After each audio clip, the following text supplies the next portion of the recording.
The Duke of Thornfield said it on a Wednesday morning, standing at the window of his study with a cup of coffee cooling in his hand, and the kind of certainty that only belongs to men who have not yet been proven wrong.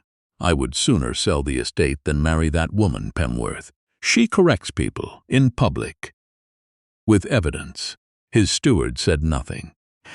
Outside, in the east courtyard, the wheel of the broken carriage was being examined by two of the stable hands. The verdict would come within the hour.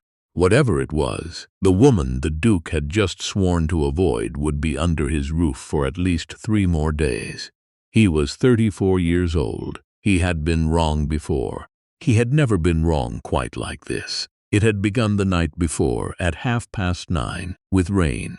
Not the polite English variety that apologizes as it falls, the kind that arrives with intent, horizontal, violent, the kind that turns roads to rivers and rivers to something you do not cross on a bet. Lord Vane had been traveling north to his sister's estate with his daughter when the coach lost a wheel 3 miles from Thornfield. His man had walked the rest of the way in the rain to the gates of the Duke's estate and rung the bell with the specific energy of someone who has given up on dignity and is now purely focused on survival. The Duke of Thornfield, Marcus Cavendish, if one were being familiar, which nobody was, had been in his study when his steward Pemworth appeared in the doorway. "My Lord Vane and his daughter, Your Grace. Their coach has come apart on the South Road. They request shelter." Marcus had set down his pen. He knew the name.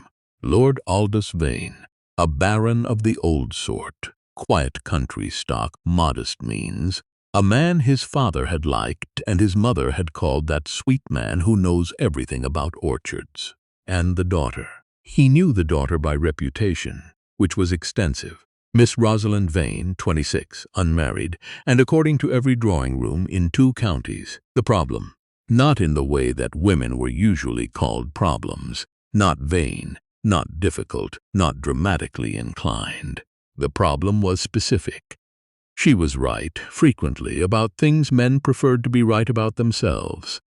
She had corrected Lord Ferris's Latin at a dinner party. She had sent a letter to the Agricultural Gazette under her own name, disputing the recommendations of a man twice her age, and had been proven correct within 1 growing season.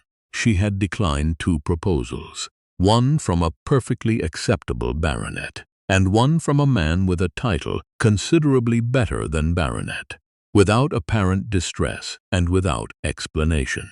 She was known, in the particular vocabulary that drawing rooms applied to women who refused to be manageable, as formidable. Marcus had been married once. His wife had been formidable, in the other sense of the word, the sense that meant she had the social skills of a military campaign and the warmth of a well-organized filing system. They had been suited on paper. They had been unsuited in every way that paper cannot capture. She had wanted the title and the house and the position. She had never once, in 2 years of marriage, asked him what he thought about anything that wasn't an estate matter. She had eventually gone north to be with her family. He had gone south to Thornfield and had not left it in 3 years. Thornfield was his. The orchards, the library, the 12 acres of kitchen gardens his mother had planted and his father had ignored, and he had spent 3 years restoring, because it was satisfying work that asked nothing of him but patience. He had no need of a formidable woman. He had told Pemworth to put them in the east wing and had received them briefly in the drawing room, with the minimum courtesy his station required, and had gone to bed. He had not slept, because the woman who arrived in his drawing room was not what he had constructed from 2 counties' worth of rumor. She had been standing near the window when he entered. Her traveling coat was dark with rain. Her hair had come partly down. There was a smear of mud on her left boot. She was looking at the painting above the fire. Not the way guests looked at paintings. The polite glance of someone who has registered an artwork and moved on. The way a person looks at something they are actually thinking about. She did not turn when he entered. Her father turned, rose, bowed, apologized at length with the grace of a man genuinely ashamed of imposing. Marcus had made the correct responses. He was good at correct responses. And then Rosalind Vane had turned. She had dark eyes, not brown, something between brown and gray, the color of water over stone, clear and direct. She looked at him with the precise quality of attention a person uses when they are not evaluating you socially but simply seeing you, which was an experience Marcus Cavendish had not had in long enough that he had forgotten what it felt like. "Your Grace," she said, "a correct inclination, nothing more. Miss Vane." He looked at the painting. "You were examining the Rembrandt." "I was examining what someone has told you is a Rembrandt," she said. "The light source is inconsistent with his method. The brushwork in the lower right is considerably later, I think. Late 17th century, perhaps. Still lovely." He looked at the painting. He looked at her. "I was told it was a Rembrandt when I bought it," he said. "Most of them are," she said pleasantly. "It's still a fine painting," and she turned back to it. Marcus had stood with his glass of untouched brandy and felt, for the first time in 3 years, the specific sensation of not knowing how to proceed in a room. He had made his excuses and gone to bed. He had, as noted, not slept. Wednesday morning he stood at the window and told Pemworth he would sooner sell the estate. He was very certain when he said it. Breakfast was carefully managed. Lord Vane ate with the grateful enthusiasm of a man who has not had a hot meal since yesterday and is trying to be restrained about it. Marcus read the morning's correspondence. He was very focused on the correspondence. The correspondence did not interest him in the slightest. He was aware, at the other side of the table, that Rosalind Vane was eating her toast and not speaking, which should have been exactly what he wanted and was, for reasons he did not examine, slightly irritating. He had expected. What? That she would attempt conversation. That she would manage him in the way that women sometimes did, the careful social management of a man of his station, the deployment of interest as a strategy. She was reading a small book propped against the marmalade jar. "Miss Vane," he said, before he had decided to say anything. She looked up. "What are you reading?" She turned the book so he could see the spine. A new system of practical economy, by a man whose name Marcus recognized vaguely from an article in the Quarterly Review. "For pleasure?" he said. "For interest," she said. "The chapter on orchard management is largely correct, but ignores the particular challenges of chalky soil, which is a significant gap given that most of the country runs on chalk." "We have 12 acres of orchard here," Marcus said. "I know," she said.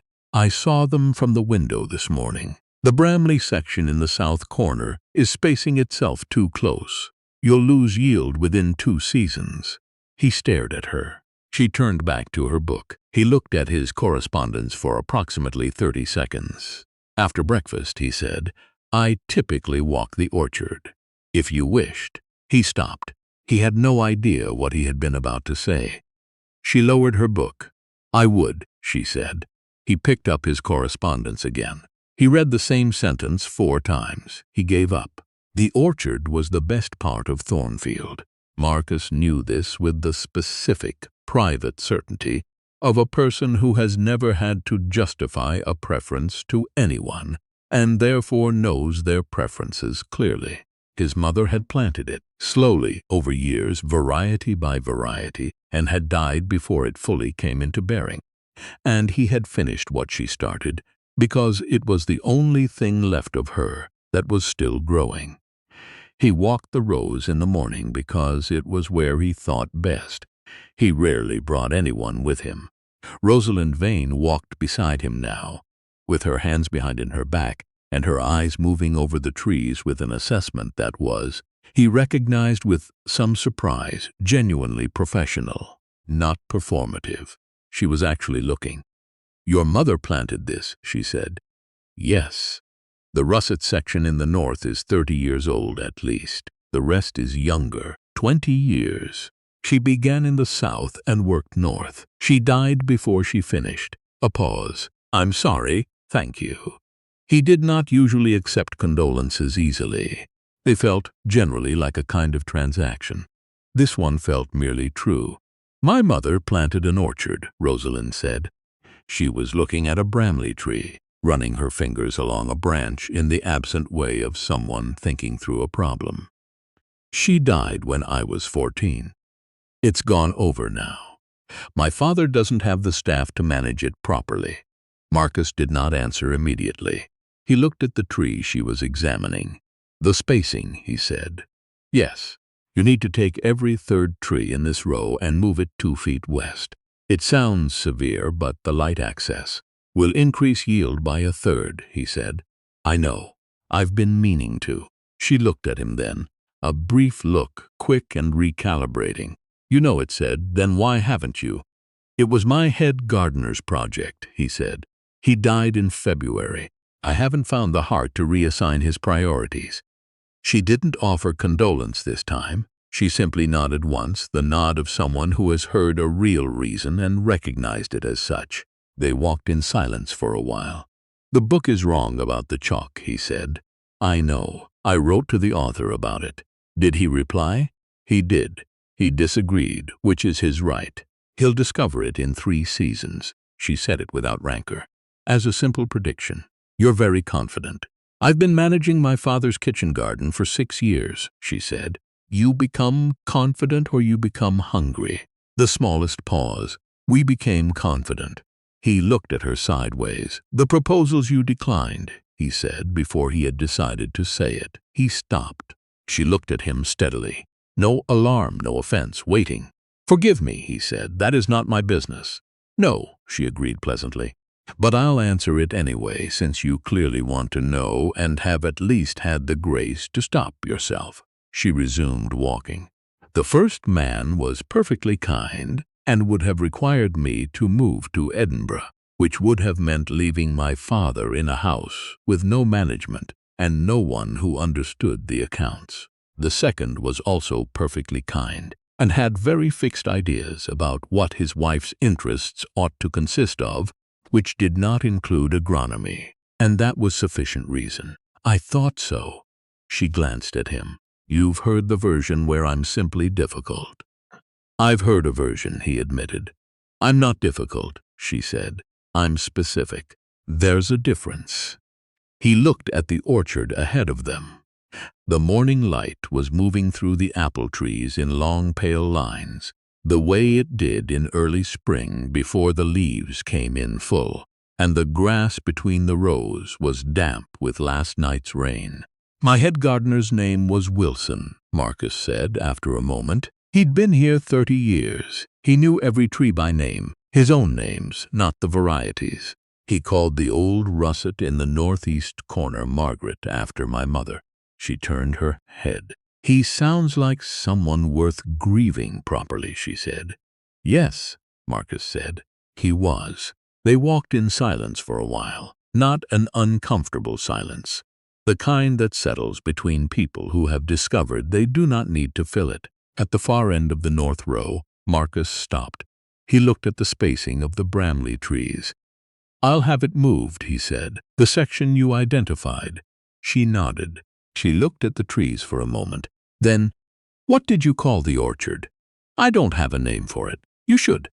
Things that matter should have names. He looked at her. She was looking at the trees, not at him, with the expression she'd had in the drawing room before the Rembrandt. Actually thinking, not performing thought. Thinking. My mother called it the project, he said. Then call it Margaret's orchard. She said it simply. She began it. She should have credit. He stood in the damp grass of his own orchard and felt something in his chest do a thing it had not done in 3 years. He did not immediately identify what the thing was. He walked back to the house without examining it. He found the evidence on Thursday morning. He had not been looking for it. He had been in his study attending to the quarterly accounts, his own, the estate's. When Pemworth came in with a small bundle of correspondence that had been brought from the village post office, including a letter that had been sitting uncollected for 2 weeks addressed to Lord Vane, Marcus had not read the letter. He was not in the habit of reading other men's correspondence, but he had asked Pemworth, in a voice he kept carefully level, whether Pemworth had happened to know anything of the Vane estate's circumstances. Pemworth had been his steward for 11 years. Pemworth knew everything, he told Marcus, standing at the window with his hands folded and his eyes on the orchard below, in the precise, unvarnished way that made him invaluable. Lord Vane's estate was mortgaged to the 1/8 part of its value. The orchards were overgrown. The house staff was reduced to 4. The Baron had 1 horse left, an old bay gelding called Captain, 17 years old, that he had owned since before his wife died. He had, by Pemworth's estimate, 14 months of solvency remaining, less if the summer was poor. "And Miss Vane," Marcus said to the window, "is, I believe, aware of all of it, Your Grace. She manages the accounts herself, has done for some years. She declined 2 proposals, yes, Your Grace, and stayed, yes, Your Grace." Marcus stood at the window for a long time. Below, in the south corner of the orchard, a figure in a gray wool dress was walking the rows. She had been there since before breakfast. He had seen her from his bedroom window when he first rose, moving between the trees with a notebook in her hand, writing things down, the way a person writes who is making a plan rather than taking notes. She was not walking his orchard for pleasure. She was walking it because she knew what an orchard could be if it were properly managed, and she had not had a properly managed orchard of her own in years, and she was the kind of person who, given access to 12 acres of something she understood, could not help but try to help it. She had not asked his permission. She had simply gone out before breakfast with a notebook. He thought about the Rembrandt that was not a Rembrandt. He thought about You Become Confident or You Become Hungry.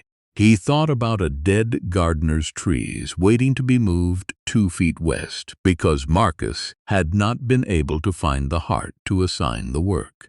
He thought about a woman reading a book on practical economy propped against the marmalade jar. He put on his coat.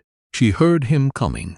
He could tell by the way her shoulders adjusted, that small, barely visible recalibration of a person who has been alone with their thoughts and has now registered company.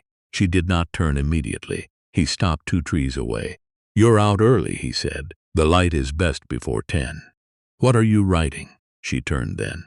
Her notebook was in her left hand, her pencil in her right. She had a small leaf caught in her hair just above her ear. She appeared not to notice.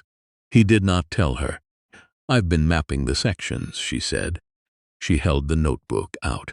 "The spacing issue is in the Bramley section, as I said, but there are 3 trees in the Cox Row that have a canker problem in the lower branches. It needs to be cut back now before it spreads, and the drainage in the northwest corner is inadequate. You'll have standing water through wet summers, which will rot the roots of anything in that quadrant." He took the notebook. It was meticulous, detailed, each section mapped, labeled, each problem identified and annotated with a proposed solution and a timeline. She had been out here for, he checked the detail, at least 2 hours before the morning was an hour old. "You did this morning?" he said. "I did it because it needed doing." She took the notebook back. "I know it's not my orchard. I'm aware that I've overstepped. I simply cannot walk past a problem and not address it." He looked at her. "My head gardener," he said, "would have called this the best morning's work done in this orchard since March." She looked at him steadily. "Is that meant to be a compliment?" "It is a compliment." She absorbed this. "The canker needs cutting today," she said, "before the wet weather comes in tonight. Do you have someone you trust with it, or should I do it myself?" He stared at her. She looked back at him with perfect equanimity. "I'm familiar with the technique. she said. "I've done it before." "Miss Vane," he said, "you are a guest in my house." "I am," she agreed, "and the canker will not wait for my departure." He looked at her for a long moment. Then he said, "I'll do it myself. Walk with me to the cock's row and show me which branches." She walked with him. She showed him the branches. She was right about all of them. He did not intend to overhear them. He had come down the corridor of the library wing at 10:30 because he could not sleep. Again, the second night in a row, which was something he noted without examining. And because the library at Thornfield was where he thought most clearly and most honestly. He heard the voices before he reached the door. Lord Vane's, low, unsteady, carrying the particular weight of an old man talking through tears he was trying not to let fall. And Rosalind's, lower still, steady, the way she was always steady. He should have turned back. He did not turn back. He stood in the dark corridor with one hand against the cold paneling, and he listened. "I should have told you to accept Hartley," Lord Vane was saying. "He was a good man. He would have, father. He would have given you a life, Rosalind, a proper one, not this. I have a life. You have my debts." His voice broke slightly. "You have my accounts and my creditors and an orchard that's gone to ruin. And you—" He stopped. "You were supposed to have more than this." "I have what I chose," she said. "That's more than most people get. You chose to stay with me." "Yes, you could have gone, yes." A long silence. "Why?" Lord Vane said. "Just that. Why?" She was quiet for a moment. When she spoke, her voice was the voice Marcus had heard in the orchard. Direct, clear, without drama or self-pity. "Because you sat beside my bed every night for 3 months when I had the fever at 15, she said. "Because when Mother died, you didn't retreat. You stayed. You learned to cook because the housekeeper left, and you refused to let me go hungry. You taught me the orchard and the accounts and the Latin because you said a woman who understood numbers and language could never be entirely at anyone's mercy." She paused. "Because you are the reason I know how to do anything worth doing, Father. And the idea of a life in a large house with a good man and know you in it was not a life I wanted to buy at that price." Lord Vane made a sound that was small and worn and exhausted. "I have not been worth that price, child. You've been worth every bit of it," she said, "and I would make the same choice tomorrow." "Rosalind, I'm going to speak with His Grace in the morning," she said, "about the account." "You will not. The debt is mine too." "The debt is ours," she said firmly, "and I am better at negotiating than you are, and we both know it, and I would appreciate it if you would let me be useful without arguing about it." A pause, and then, very quietly, "Sit down, Father. I'll make you some tea." He heard the soft sound of movement, a chair, the clink of something. Rosalind's voice, lower now, saying something he couldn't catch. Marcus stood in the dark corridor for a long time.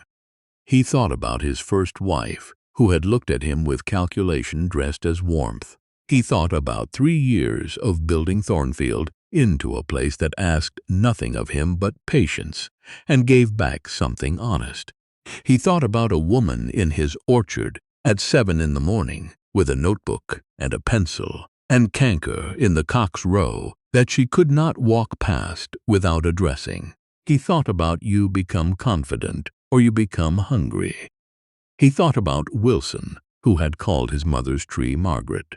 He thought about 12 acres of something worth naming. He turned and walked back to his study. He did not go to bed. He sat at his desk and looked at the orchard through the window, black and silver in the moonlight. And he understood something he had been arriving at for 2 days. He opened the bottom drawer of the desk. Inside was a ring, not his grandfather's ducal ring. That was in the vault, large and cold and impersonal. This was smaller, older. His mother's, left to him in her will with a note that said simply, "For when you find someone worth the orchard." He held it for a long time. Then he put it in his coat pocket. He sat at his desk until dawn. He found her where he expected to find her, in the orchard, among the trees. In the early light, with her notebook and her pencil, and the leaf she did not know was still in her hair, she heard him coming, the same adjustment of shoulders. She turned this time before he stopped. She looked at him in the pale morning light and said nothing. He stopped 3 feet from her. "Miss Vane," he said, "I owe you an apology." She waited. "I was unkind when you arrived," he said, not loudly, "but I was. I had already decided what you were before you walked through my door, and I behaved accordingly, and you did not deserve it." She was quiet for a moment. "I noticed," she said. "I know you did. I assumed you'd been told things. I had been told things. And now?" "Now," he said, "I know what I actually think." She looked at him steadily. "And what is that?" He drew a slow breath. "You have come to speak with me about your father's account," he said. "I know you have, and I'm asking you not to."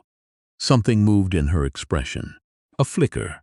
"Your Grace, he owes me nothing," Marcus said. "He was a guest in bad weather with a broken wheel on a road he couldn't control. There is no account. I have already spoken to Pemworth and the matter is closed. He will not accept that. I know. He has his pride. I know that too." Marcus looked at the trees. The morning light was just touching the tops of the old russets. "Which is why I am not going to give him the choice of whether to accept it." She stared at him. He reached into his coat pocket. He did not take out the ring. Not yet. He simply rested his hand against it through the fabric. "Rosalind," he said. It was the first time he had used her Christian name. He had not decided to. It simply came. She went very still. "I have a proposal to put to you," he said. "And before I put it, I need you to understand 2 things. The first is that it is not contingent on anything. Whatever you say, your father's account is clear. His horse stays with him, and you are welcome at Thornfield any time you choose to walk an orchard. Those things are not on the table. They are simply already done." She was watching him with those gray-brown eyes, clear and direct and not frightened. "The second thing," he said, "is that I overheard you last night. In the library. I was passing the door, and I heard you speaking to your father, and I stayed, and I am not going to pretend I didn't." The color changed in her face. Not alarm. Something more complicated. "I heard what you told him," Marcus said. "About why you stayed. About the proposals you declined. About what you chose and why you chose it." He looked at her directly. "And I have spent the night in my study understanding that I have been building a very similar fortress for very similar reasons, and that the similarity is—" He stopped. He looked at the trees. "I am not good at this," he said. "I am good at orchards and accounts and knowing when a canker needs cutting. I am not good at this." "I noticed that too," she said softly. The smallest, driest edge to it, not mocking. Something warmer. Something in his chest gave way an inch. "I am asking you to marry me," he said. The orchard was very quiet. A robin called from somewhere in the russet section. The morning light moved. "You have known me for 3 days," she said. "Yes. You told your steward you would sooner sell the estate." He looked at her. "You heard that." "I heard it through the study door when I was passing." The smallest pause. "I was not eavesdropping. I was passing." He stared at her. The corner of her mouth did the thing. The small, controlled, almost invisible thing that he had been learning to read for 3 days. "You," he said, "are not going to let me forget that." "Not immediately," she agreed. He took the ring from his pocket. He held it out in his palm, not to her, not yet. Between them, visible. "This was my mother's," he said. "She left it to me with a note that said it was for when I found someone worth the orchard." He looked at her. I had not understood what she meant until this morning. Rosalind looked at the ring. She looked at him. "What do I gain?" she said. Not calculating, not strategic. The same clear question, asked the way she asked everything. Because she wanted the honest answer. He understood the question. He had expected every other response. Refusal, conditions, gracious deflection. He had not expected this, the direct question, "What do I gain?" meaning, not the estate, not the name, not the account cleared. What do I gain that is you?" He was quiet for a moment. "You gain," he said slowly. "A man who has been wrong about himself for 3 years and has spent last night understanding how wrong." He looked at the trees. "You gain 12 acres of orchard that need someone who will actually manage them. You gain a library with considerably more books than the Vane estate and better light for reading. You gain a house that has been quiet for 3 years and is ready to be something else." He paused. "You gain a man who will never again read the newspaper at the breakfast table to avoid speaking to you." She pressed her lips together. "That is a low bar," she said. "I know." He looked at her. "You gain a man who will not ask you to be less than you are. Not ever. Not for society or for comfort or because it is convenient. You gain a man who in 3 days has had his orchard mapped, his canker cut, and his Rembrandt correctly identified, and who has found every one of those things." He stopped. He found, to his considerable surprise, that he did not have the next word. She waited. "More interesting than anything that has happened to him in 3 years," he said. The orchard was quiet. Rosalind Vane looked at the ring in his hand. She looked at him. She looked at the orchard, the rows of trees, the morning light through the russets, the place where Wilson's trees waited to be moved 2 feet west, the place where her notebook's careful maps described the work of a morning. "The canker in the cocksrow," she said. He blinked. "I cut it yesterday, I know," she said. "You did it correctly." A pause. "I checked this morning." He looked at her. She looked at him.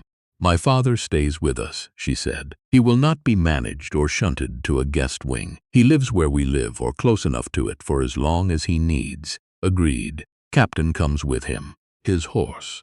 He'll have a stall in the main stable and the run of the lower paddock. I will continue to manage accounts. My own and whatever you'll allow me to touch of yours. You can touch all of it. I would be grateful. I will not be a fashionable wife. Miss Vane, I live in an orchard. I have no interest in fashionable wives." She looked at him for a long moment. Then she said, "You called me Rosalind." "I did earlier." "Yes. Was that deliberate?" He said honestly. "It was not. It simply came."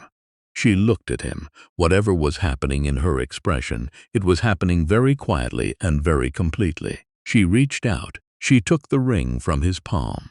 She did not put it on. She held it in her fingers and looked at it, at the small dark stone worn smooth at the setting, old and warm from being carried against him all morning. "This was Margaret's," she said. He stared at her. "How do you know what my mother's name was?" "I asked Pemworth yesterday," she said simply. He stared at her a moment longer. Then something happened to his face that had not happened in 3 years. Not the corner-of-the-mouth thing that he had managed once or twice in her presence, but a real, full, uncontrolled thing.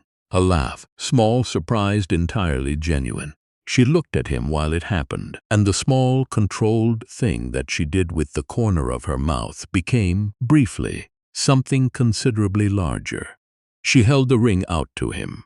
"Put it on properly," she said, "and then take me to meet your father's head of accounts, because if the orchard is mine to manage, then I need to see the estate ledgers." He took the ring. He took her hand. He put it on her finger, in the middle of his own orchard, in the morning light, with the damp grass under their feet and the apple trees around them, and a robin somewhere in the russets, singing as if he had been specifically hired for the occasion. He spoke to her father in the library. Lord Vane sat in the chair by the fire with the expression of a man receiving news he has given up expecting. "You will be good to her," he said finally. "I will spend the rest of my life trying to keep up with her," Marcus said. "I think that amounts to the same thing." Lord Vane's eyes filled. He held out his hand. Not formally, simply his hand. Marcus took it. They sat for a while in the way of men who have nothing to negotiate and everything to simply be present for, when at last the Baron found his voice. "Captain comes with me." "Captain has a stall in the main stable," Marcus said, "and the lower paddock. and as many years as he has left in him, in full comfort." Lord Vane nodded once. He looked at the fire. "She will tell you when you're wrong," he said. "Frequently. I expect so. You will occasionally want to throw your hat at the wall. I will resist the impulse. You won't always succeed." "No," Marcus agreed. "I probably won't." Lord Vane almost smiled. "Good," he said. "She needs someone who can be wrong occasionally. She's been surrounded by people who needed her to be right. It will be good for her to be," he paused, "herself." "Fully," Marcus looked at the old man.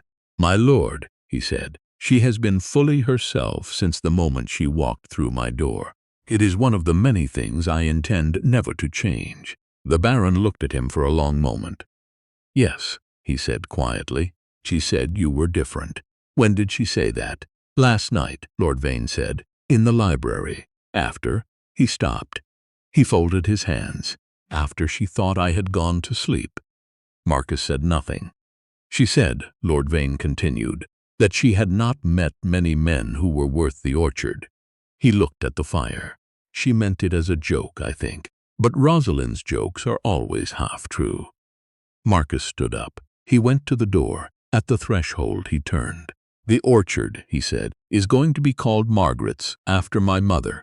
The Baron looked up. "It was Rosalind's idea," Marcus said. Lord Vane looked at the fire for a long moment. "Yes," he said, "it would be."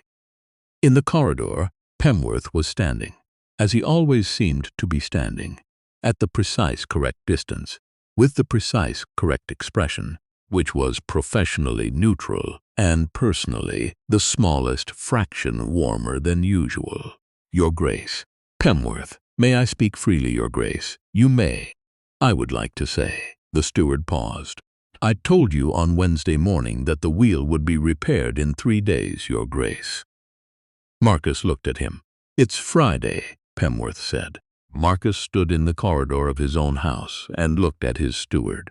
"You knew," he said. "I estimated, Your Grace."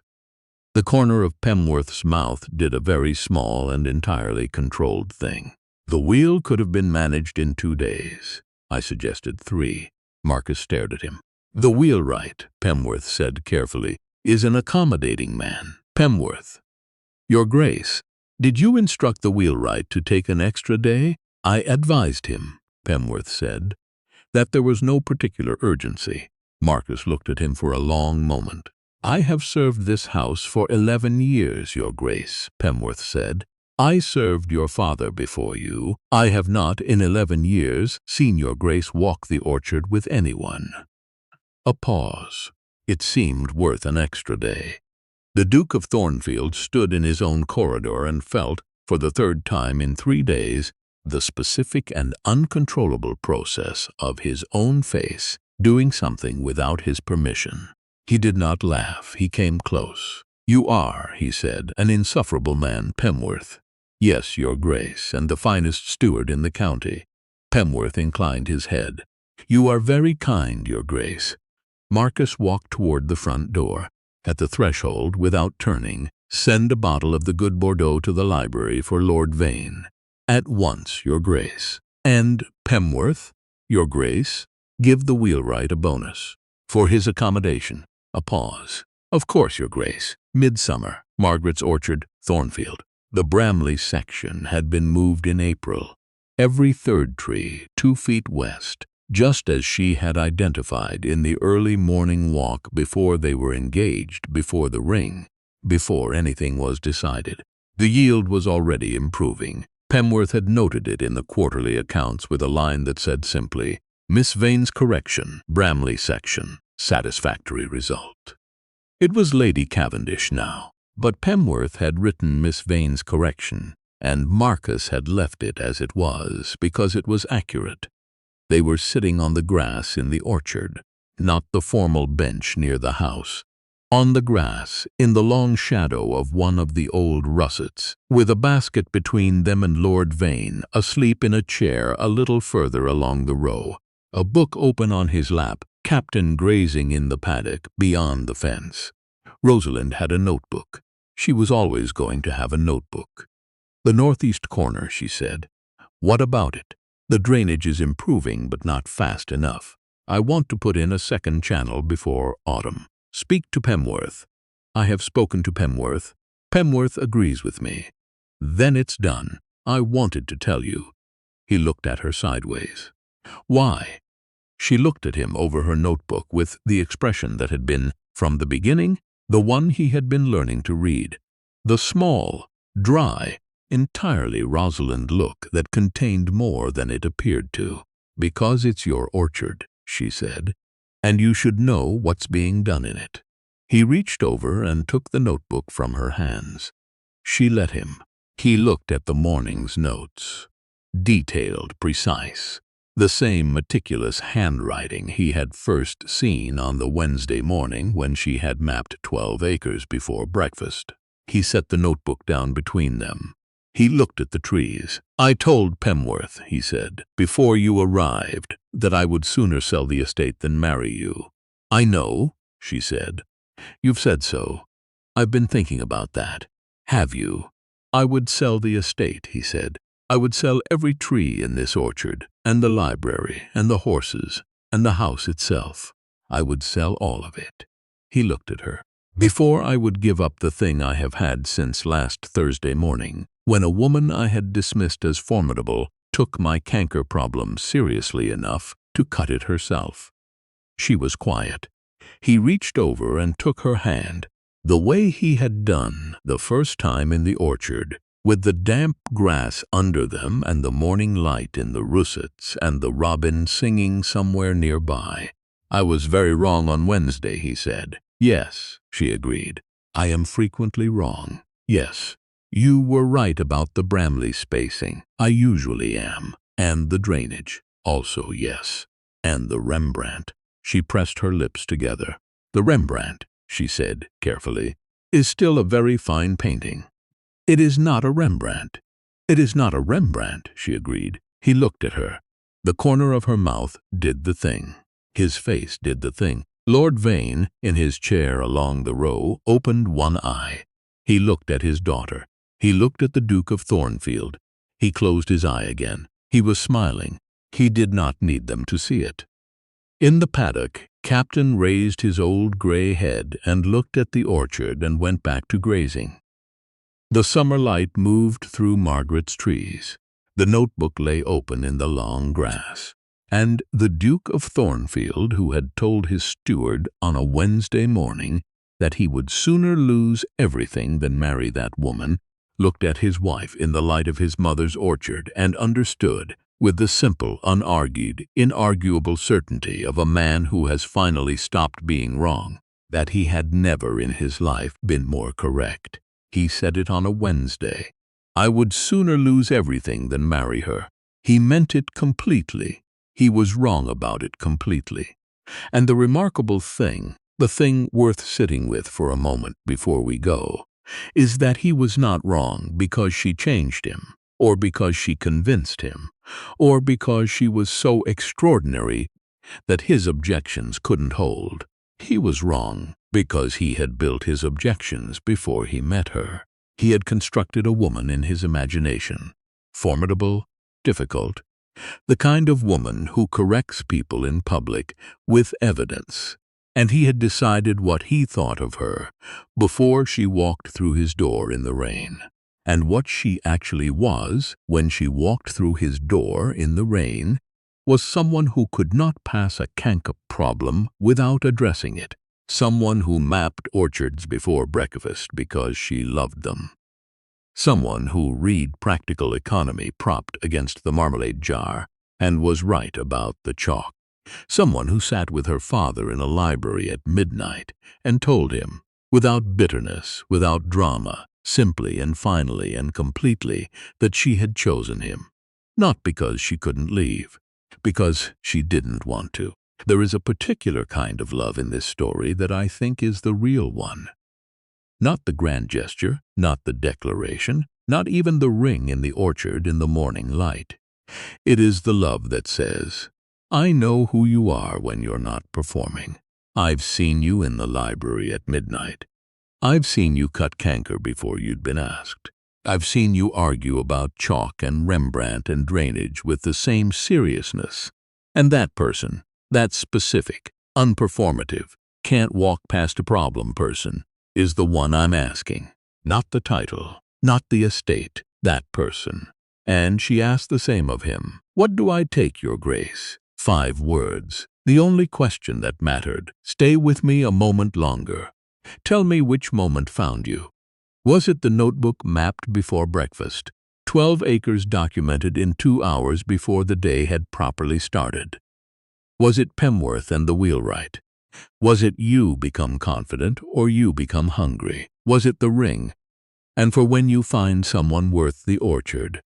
Or was it Lord Vane in his chair at the end, one eye open, watching his daughter and the Duke of Thornfield in the long summer light, and closing it again because he had seen enough to know? I think it was probably the wheelwright. It usually starts with someone who's been paying closer attention than anyone knew. There will be another story soon, another house, another morning, another person who made up their mind before they knew what they were deciding. The fire keeps. Come back when you're ready. Royal Lore. Subscribe. There are more mornings waiting.